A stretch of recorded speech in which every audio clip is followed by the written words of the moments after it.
Bismillah ar-Rahman ar-Rahim. My dear friends, students of the third year, Cairo Higher Institute's English Division, it's my pleasure to welcome you once again to another drama lecture. Today, inshallah, we will talk about some aspects of William Congreve's The Way of the Wallet. Have you ever tried to guess the meanings of characters' names? And before this, have you tried to look at the way the dramatist styles his characters? Today, inshallah, we have just two selected aspects or characteristics of The Way of the Wallet to discuss. We will talk about the dramatis personae, or what we call the list of the characters' names, and then we will move to discuss and analyze the characters' names. The dramatis personae, or in other words, the list of the characters' names. The list of the characters' names is usually given at the early beginning of the play. It is usually written before Act 1. Its function is to help you, to enable you to understand who is who. And if this is the definition, we need to start with the origin. So what is the origin of this term? As you can see, dramatis personae is a Latin term. So it is a term whose origin is Latin, and it means in English the masks of the drama. It refers to the list of the characters' names that precedes, that comes before, that is written before the text of the play. Before Act 1, you have this list of the characters' names. On this list, the dramatist writes to you the characters' names and some introductory information about each name. It enables you, who are you, the reader, to know who is who before the action of the play starts, especially to understand something about the relationships among the characters, to have information about who is the protagonist and who is the antagonist, who are the main characters, who are the minor characters. This is usually given at the early beginning of the play.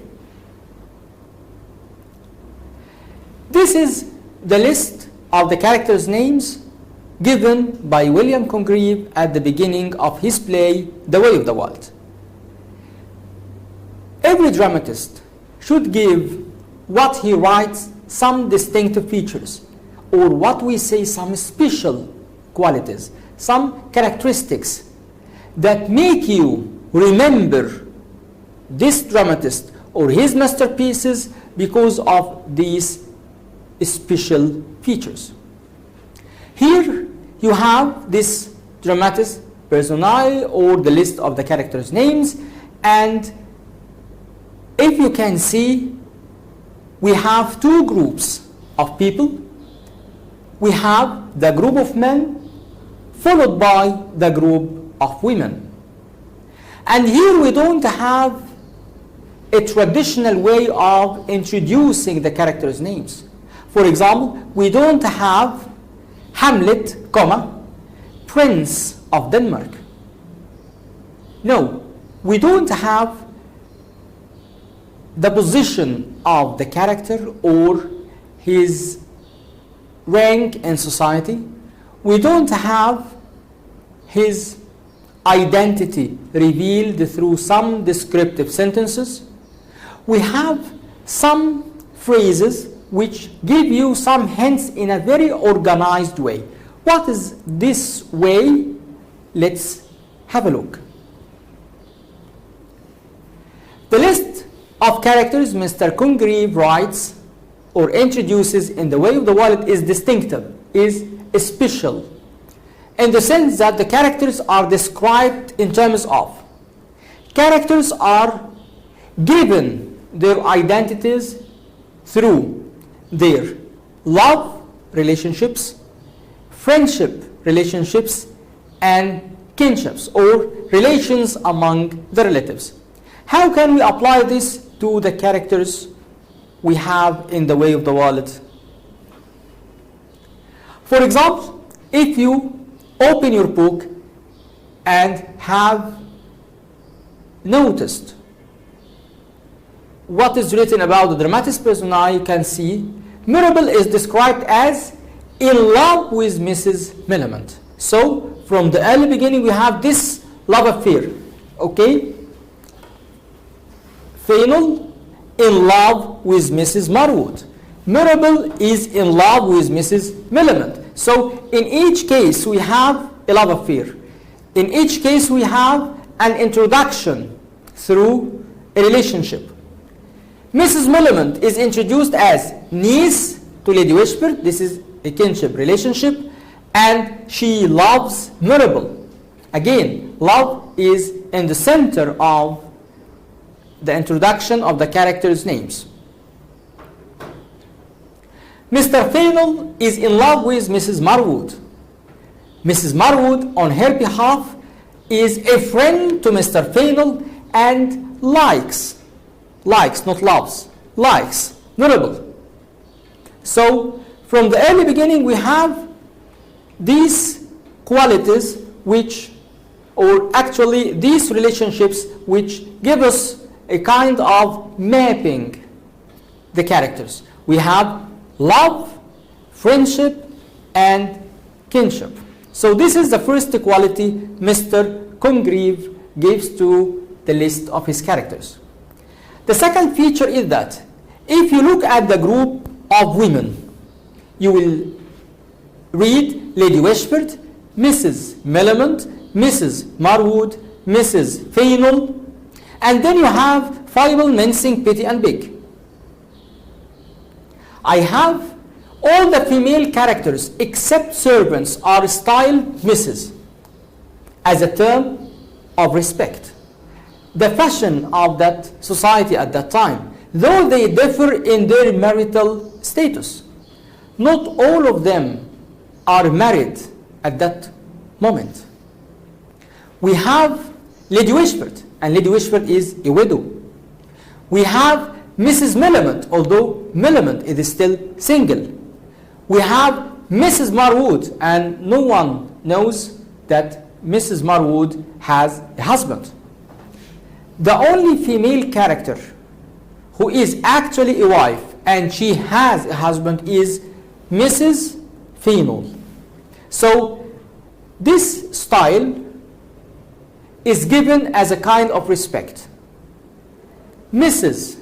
is given as a matter of respect, as a matter of fashion. Okay? If you notice, the characters are listed according to their gender and social rank.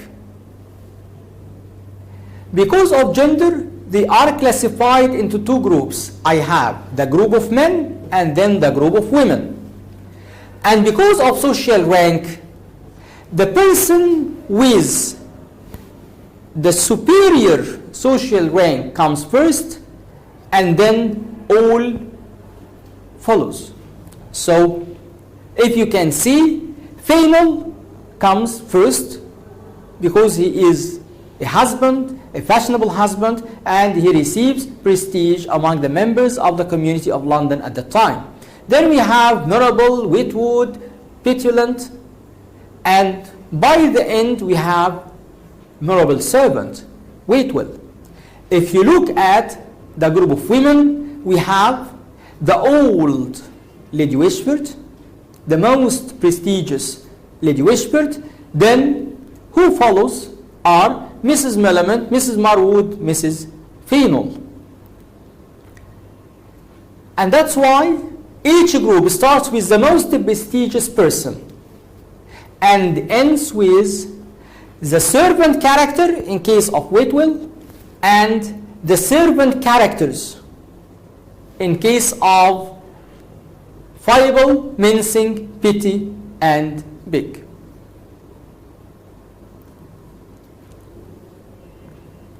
The group of men are written first, and then the group of women comes second. I have men like Fainall, Mirabell, Witwoud, Petulant, Sir Wilful Witwoud, and Waitwell, the servant, by the end, and we have the women who are Lady Wishford, Mrs. Millamant, Mrs. Marwood, Mrs. Fainall, Fable, Mincing, Pity, and Beg. So we have a division according to the gender. Men as a group come first, then we have an order of social ranking. Then let's go ahead to talk about the characters' names.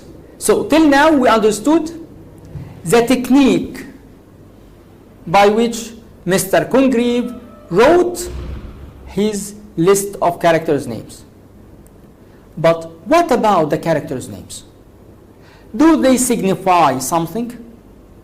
Does a character's name imply a message to the reader? This is what we are going to share. The characters' names in the way of the world symbolize their true nature. So the character has a certain tendency, has a certain behavior, has certain qualities which reflect the true nature of this character. And this true nature is symbolized by his or her name. Let's have some examples. The protagonist of the play, the main male character, who is Mirabell. Mirabell's name consists of Mira and Bell. The first word means to look. The second one means beautiful. What does it mean? It means that Mirabell is, I cannot say he is beautiful, because beautiful is an adjective given to a lady, but he is a man, so he is handsome. And at the same time, he is a young man who is attractive to women. So he looks handsome. He looks handsome. And his good looking was a cause for his relationships. Don't forget that Mirabell had a relationship with Arabella, who is now Mrs. Fainall. At the same time, he is in love with Millamant. Mrs. Marwood expresses that she likes him. Even Lady Wishford was once deceived and was once made to be convinced that Mirabell loves her. So he is handsome, he is young, he is attractive to women. On the other hand, we have the antagonist's name, Mr. Fainall's name, which consists of two parts. And we have this word which signifies a fashionable aspect of the community of London in the year 1700, pretense. So, feign means to pretend. And we have many examples of Mr. Fainall's pretense. First, he pretends that he loves Mrs. Fainall, though he had married her for money. Don't forget that Mr. Fainall had and still has a relationship with Mrs. Marwood. So, he is betraying his wife. He has another relationship. He pretended that he loves his wife. Why? To receive her money.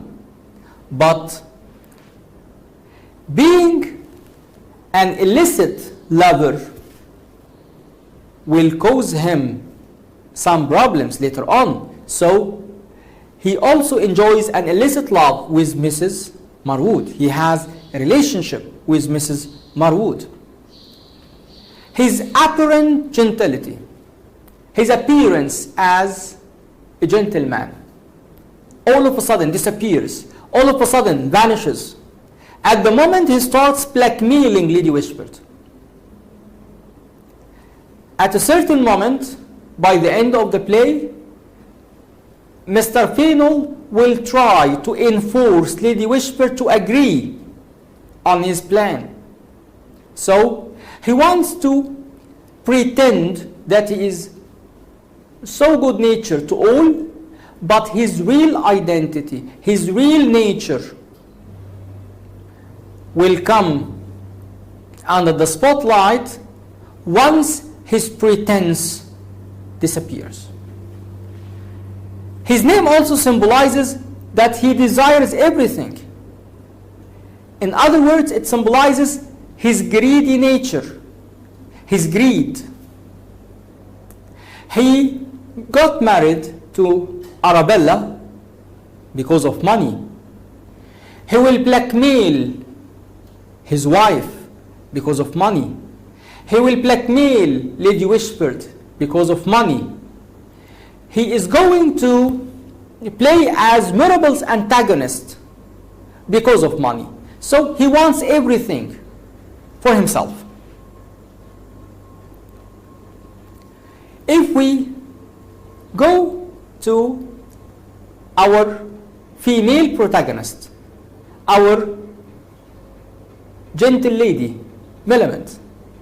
Millamant's name consists of Mil and Mont. She is happy because she has a train, a group of followers who attend her meetings, who wait for her. And at the same time, she is the center of love. More than one character falls in love with her, although none dare to express his true love except Mirabel. And in reality, she loves only Mirabel. In the play, Mirabel loves her and she enjoys the accompaniment of her train. What is the meaning of this term? Train, a group of people usually joining, attending, or following an important person. Again, as a matter of fashion. As a young lady, she wants to feel her super ranking, her special social recognition. That's why she needs to be followed by her train. Mrs. Marwood, the lady who is going to contribute to some negative aspects of the play. Her name includes mar, which means to damage. Okay, why do we have this relationship between Mrs. Marwood's name and this word damage? Mrs. Marwood contributes to the marital failure between the husband and the wife, between Mr.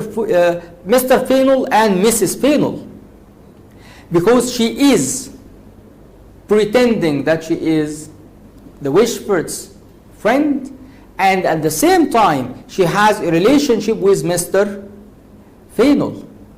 At the same time, she is the lady who goes to Lady Wishport and discloses to her Mirabel's secret plan to enforce Lady Wishport to consent on his marrying Millamant. So this is another example. She also tells Mr. Fainall about Mirabel's secret plan to receive Lady Wishport's consent to his marrying Millamant, and she also tells Lady Wishport, and that's why the play starts with the relationship of hostility, of hatred on Lady Wishport's behalf towards Mirabel. Petulant means superficial.